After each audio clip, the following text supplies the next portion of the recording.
Aye, young people and boys and girls. Last week I started to tell you about Jonathan Goforth. We talked about his birth, the 10th of February, 1859. Very important date. Remember, whenever he was 5, he was learning the Psalms. Remember, somebody gave him 5 cents and he wanted to buy candy in the shop. Had to wait to Monday. But on the Sunday, there was a special missionary come to his church and he had a battle. But he gave the 5 cents into the offering.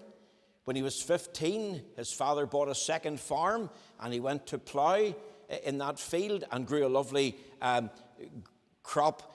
And the father was very pleased. And at 18, when he was in church, he received Jesus Christ to be his Lord and to be his Savior. Well, after he trusted Christ as his Savior, he began to do things for the Lord.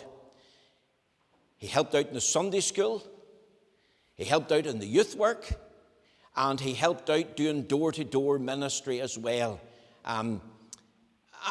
Things were going good for Jonathan.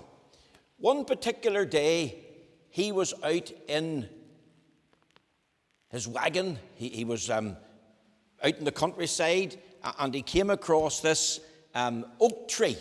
And he decided, I'm going to stop here for a little minute. And he had a book with him. And that book was called The Memoirs and Remains of Robert McShane. And Robert McShane was a preacher in Dundee, and he had led over 500 souls to Christ.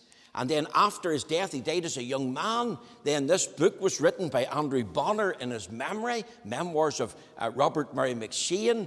And then this book somehow got into the hands of Jonathan Goforth. But he sat underneath this tree and he read that book. And he read it until it was near dark and he couldn't see anymore. And that book really had a big effect upon him because he thought about this man, Robert Murray McShane, and his spiritual battles and his spiritual victories, and it really struck a chord in his head. Remember what we told you last week? Whenever he was 15, he wanted to become a politician, and he was practicing speaking out in the field. And of course, he had learnt this verse from his mummy, Romans 8:28, and we know that all things work together for good to them that love God and to them who are called according to his purpose. And you see, he knew in his heart that he now loved God because he'd got a new heart, and he believed that God was calling him. He didn't know what God was calling him to do. He thought it was a politician, but he was looking to the Lord for help and looking to the Lord for guidance. But this book, Memoirs of McShane, had a big impact upon him. Then something happened in his life a short time later.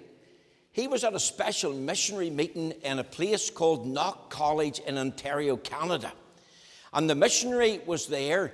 He was a missionary who was labouring in China. And he said this during the course of the meeting: I have been in Canada for 2 years. And I have been going around all the churches, and I've been preaching and doing deputation meetings. And I have been looking for a young man who will be willing to come to China with me and give up his life to serve the Lord in China and help me to win souls for Christ. But you know, I'm hurt. I'm disappointed. In fact, he says, I'm a little bit upset because I couldn't find a young man in all of these 2 years.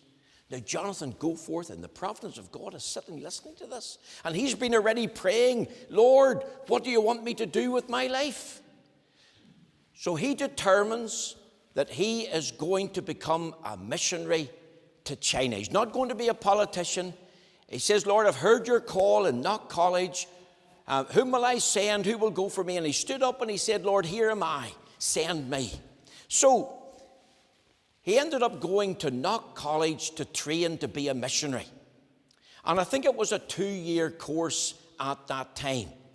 And, you know, he was very excited when he went to this Bible college, because he thought, I'm going to have great fellowship here, and I'm going to learn plenty of new things, and I'm going to make the best of friends, lifelong friends, and they'll be my friends for the rest of my days.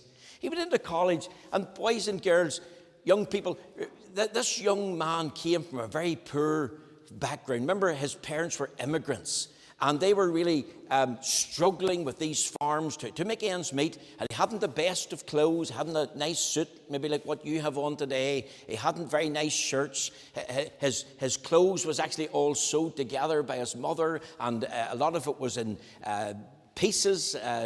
You could see the stitches, and the other students laughed at him whenever he was there in the Bible college. Well, he was very poor and he couldn't buy anything new, but he got a little bit of money together and he bought a white cloth, and he thought, right, I'll take this to the dressmaker, the seamstress, and I'll maybe get a new shirt or maybe 2 new shirts out of this piece of cloth. She'll be able to do something with it.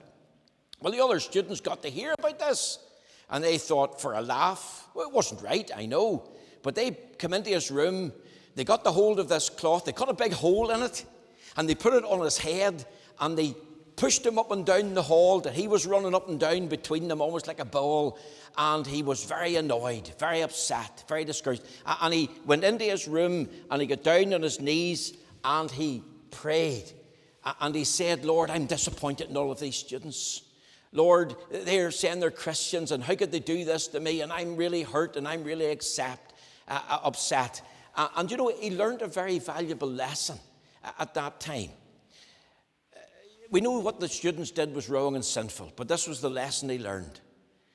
The late Duncan Campbell had a little saying, he that walks with God will plough a lonely furrow. And Jonathan was prepared to walk with God. And he says, Lord, even if I have to go it alone, even if I have no friends, even if they hate me and despise me, Lord, I'm going to walk with you. I'm going to love you and live for you. Later on, after this experience, he went out into the slums and started to witness to people. He went into the jail and started to use the Bible lessons he was taught in the Bible college to speak to the people in jail. And the people in the college, the lecturers, some of the students, and even people in the surrounding churches, they were surprised. What on earth is he going into those worthless people for? Sure, they have nothing to do with us. They're real sinners. What's he bothering with them for? But Jonathan loved them because he remembered what the missionary said.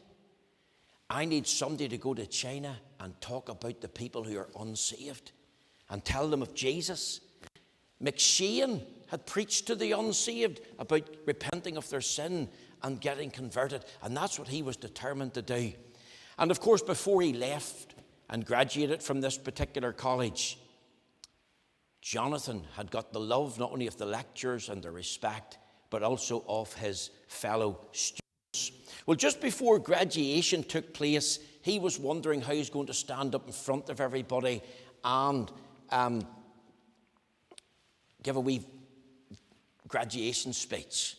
And one day before the graduation service, he was walking down the street, and this man called him over. The man was the tailor. And he says, hey, young Goforth, come here, I want you. So he went over, yes, sir, what can I do for you? He says, come on into my shop. And he got him into the shop, and he held up this cloth in front of him. And this is suit, I can make this to fit you. Oh, he said, sir, I couldn't pay for that there. That'd be far too expensive a cloth for me. I'm a poor person, and I couldn't pay for that there. I wouldn't be able to. And the man says, are you too proud to accept a gift? He says, I had somebody very rich come into my shop, and they've ordered this suit, and they've contacted me now, and they've said they don't want it. So I have it made. What am I going to do with it? He says, I'm going to remodel it, and it'll fit you for this graduation services coming up. And of course, he accepted as a gift, and he looked upon that as a wonderful answer to prayer. And you know what he told the man?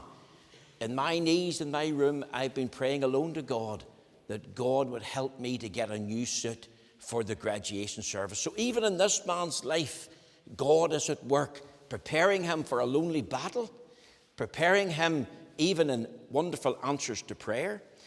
And you see, he was determined to go to China. Jonathan Goforth, that's where he went to be a missionary in China. After the graduation, he married a young lady called Rosalind. And in 1880, and remember he was born in 1959, and this is now 1980, so you can do the maths. He's 21 21 years of age. And he's married, Rosalind, and they're setting off to go to the land of China. And you know what he does? He prays a prayer before he leaves Ontario, Canada, before he leaves his room. This is his final prayer in his room. Lord, help me to win 10,000 Chinese to Christ. I wonder, would that prayer have been answered? You come back next week, and I'll tell you a little bit more about Jonathan's life. And remember his key text, and we'll tie all this together next week, because life is a journey. It's like a jigsaw puzzle. I was in a lady's house, and she was doing a jigsaw this week, really fascinated how all the pieces could come together. And you know, our life's like that. Jonathan's life, birth, 5, 15, 18 converted, and here he is now, 21 years of age, going to be a missionary to China. Our life is like a giant jigsaw puzzle, and God, of course, is the master planner. He's putting it